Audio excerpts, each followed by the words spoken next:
नमस्कार, star TV Bihar देख रहे हैं आप और मैं आपके साथ वंदना।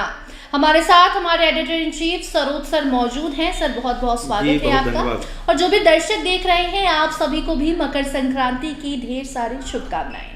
बिहार में मौसम भले ठंडा है लेकिन धूप निकल आई है तो थोड़ी गर्माहट है, लेकिन बिहार के सियासत में जो गर्माहट है वो बिहार से दिल्ली तक लोग देख रहे हैं।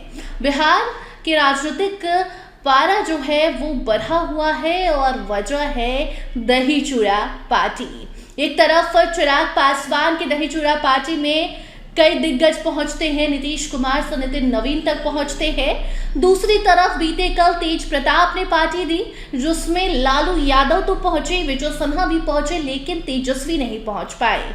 तो इस बार मकर संक्रांति में असली खिचड़ी कौन पका रहा है, इसी मुद्दे पर हम करेंगे बात। सर सबसे पहला सवाल, तेज प्रताप घर पहुंचते हैं, जब पार्टी परिवार से निकाल दिया गया उसके बाद पहली बार तेज प्रताप की मुलाकात अपने परिवार से हुई थी। अपनी भतीजी को भी गोद में लिया था, कात्यायनी को, तस्वीरें सामने आई थी। एक कदम तेज प्रताप ने आगे बढ़ा दिया, लेकिन तेज प्रताप की पार्टी में दही चूड़ा भोज में सिर्फ लालू यादव पहुंचे। क्या इशारा है, क्या कहानी है? देखिए, जो दूरी है दोनों भाइयों में जी, वो चुनाव से पहले भी और चुनाव के बाद, और कल जिस घटना की आप चर्चा कर रही हैं कि सब लोग गए लेकिन तेजस्वी यादव नहीं गए, इसका एक ही मतलब है कि ये दूरी फिलहाल खत्म होने वाली नहीं है। तेज प्रताप और तेजस्वी की दूरी बनी रहेगी जी। दोनों के लिए अलग अलग मायने हैं उसके। देखिए, तेजस्वी यादव नहीं चाहते हैं कि उनका जो अपना एक औरा है, उनका जो सियासत है उनकी, और जिस हिसाब से वो सियासत अपनी करनी चाहते हैं उसमें किसी की भी छाया आप पड़े। इवन कि लालू यादव का भी बहुत इंटरफेरेंस अब तेजस्वी यादव के पॉलिटिक्स में कम हो चुका है। उनकी अपनी टीम है, चुनाव हारना जीतना वो अलग चीज है, लेकिन वो अपने हिसाब से ही अपनी राजनीति बिहार में करेंगे, इसको उन्होंने। पर उनकी उस टीम का परफॉर्मेंस अच्छा नहीं रहा, तो क्या अभी भी तेजस्वी को दिमाग नहीं आया? क्या चल रहा है दिमाग में? देखिए, परफॉर्मेंस अच्छा नहीं होना, अच्छा होना, बड़े बड़े नेता हारते हैं, बड़े बड़े कमजोर से कमजोर लोग जीत जाते हैं। उस चुनावी हार जीत से इस सियासत को अलग थोड़ा हटकर अगर देखिएगा वंदना जी, तो आपको लगेगा कि देखिए तेजस्वी को अभी क्या लगता है कि अभी उसके पास एज है, उसको तो अभी बहुत लंबी राजनीति करनी है, लेकिन अपने पिता की छाया से, अपने भाई के छाया से दूर जितना होंगे उनको आगे के सियासत में उसको फायदा मिलेगा। इन शॉर्ट ये कह सकते हैं कि तेजस्वी साफ सुथरा रहना चाहते हैं। अब कहीं देखिए, ये तो एक सच्चाई है कि कहीं ना कहीं लालू यादव के कारण कुछ भ्रष्टाचार के छींटे जो है तेजस्वी यादव पर भी पड़े हैं, इसमें तो कोई छुपाने वाली बात नहीं है। कहीं ना कहीं उसका नुकसान चुनाव में होता है तेजस्वी यादव को। तो वो जो बराबर वो कहते हैं कि A to Z की राजनीति, एक अलग हट के राजनीति, भ्रष्टाचार मुक्त शासन हम देंगे, शिक्षा देंगे, तमाम चीज़ें जो वादा करते हैं। भले इस चुनाव में उनको उतनी सफलता नहीं मिली, उसके अलग अलग कारण है, 10,000 की स्कीम और तमाम चीज़ें, लेकिन एक जो बेसिक लाइन पॉलिटिक्स की खींचनी है उनको कि हम अपने पिता की छाया से अलग हैं, हम अलग तरह की सियासत करते हैं। जनता उसको कितने देर में, कितने सालों के बाद स्वीकार करेगी तो वक्त बताएगा आने वाला। तो पर्सनल और प्रोफेशनल लाइफ अलग होती है, तो वैसे में कल का जो दिन था लालू परिवार पर सबकी निगाहें थी। अगर तेजस्वी चले जाते तो परिवार एक हो जाता।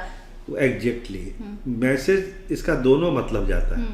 अगर तेजस्वी यादव कल के दही चूड़ा भोज में जाते लालू यादव के साथ, तो एक मैसेज साफ यही जाता कि परिवार में अब कोई विरोध नहीं है, सब चीज ठीक हो गया, सब नॉर्मल है, कहीं कोई दिक्कत नहीं है। लेकिन वहीं दूसरी तरफ तेज प्रताप जिस तरह से एनडीए नेताओं को बुला रहे थे, चाहे विजय सिन्हा हो या दूसरी पार्टियों के नेता हो, दीपक प्रकाश हो और नेता लोग हैं, तो वो लोग फिर क्या सोचते तेज प्रताप के बारे में? और तेजस्वी यादव अगर चले जाते उसमें, तो फिर तेजस्वी यादव तो फिर वहीं जाके पहुंच जाते जहां से वहां दूर होना चाहते हैं वो, जिस तरह के पॉलिटिक्स से वो दूर होना चाहते, जिस लालू तेज प्रताप की छाया से वो दूर होना चाहते हैं, एक अलग तरह की सियासत बिहार में करना चाहते हैं, कल अगर वो वहाँ चले जाते तब तो फिर कहानी कहती, गाड़ी घूम के फिर वहीं पर आके आ जाती, तो फिर उसका फायदा क्या होता, फिर इतनी बड़ी हार झेलने का फायदा क्या होता। जी। तो बहुत सोच समझ के इस तरह की चीजें सियासत में होती है, और हमको लगता है कि तेजस्वी यादव अब जब आए हैं इस बार लौट के, जरूर कुछ ना कुछ मंथन वो कर रहे होंगे कि आगे जो बिहार में पॉलिटिक्स होना है। देखिए विधायकों की संख्या भी कम है, मनोबल भी गिरा हुआ है, लेकिन सिकंदर कौन होता है। चुनाव के समय हम लोग बराबर कहते थे कि सिकंदर कौन होता है, जो नामुमकिन को मुमकिन कर दे वही सिकंदर है। जी। तो एक मौका है तेजस्वी यादव को सिकंदर बनने का।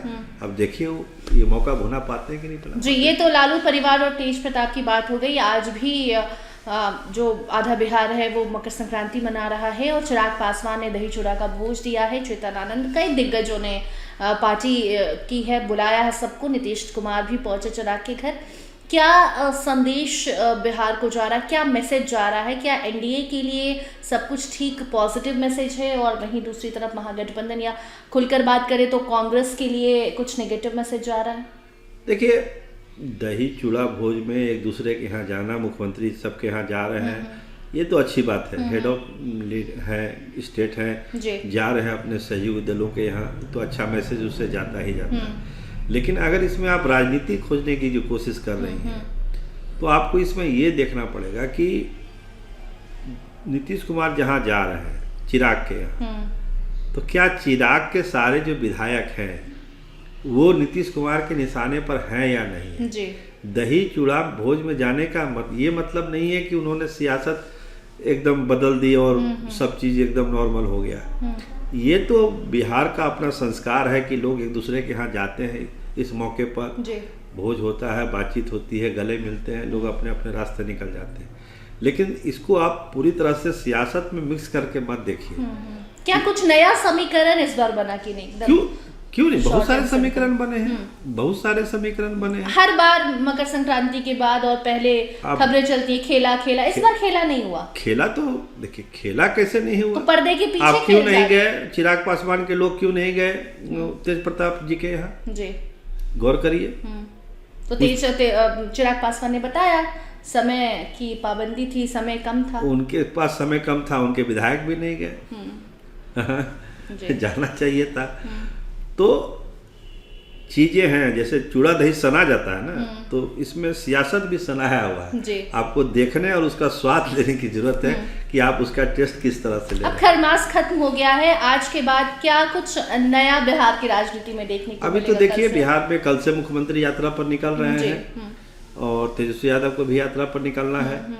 राज्यसभा का चुनाव होना है, विधान परिषद का चुनाव होना है, मुखिया लोगों का चुनाव होना है। प्रशांत किशोर की भी तैयारी है, वो भी एक बड़ा आंदोलन बिहार में छेड़ने जा रहे हैं। भीतर खाने को खिचड़ी आज पका रहे हैं, नजर नहीं आ रहे हैं, लेकिन उनका होमवर्क चल रहा है, वो भी अपनी तैयारी में है। तो हर पार्टी अब ऑन हो चुकी है, और हमको लगता है कि आगे आने वाला जो 3-4 महीना है बिहार का, वो पॉलिटिक्स के लिए बहुत ही अहम है।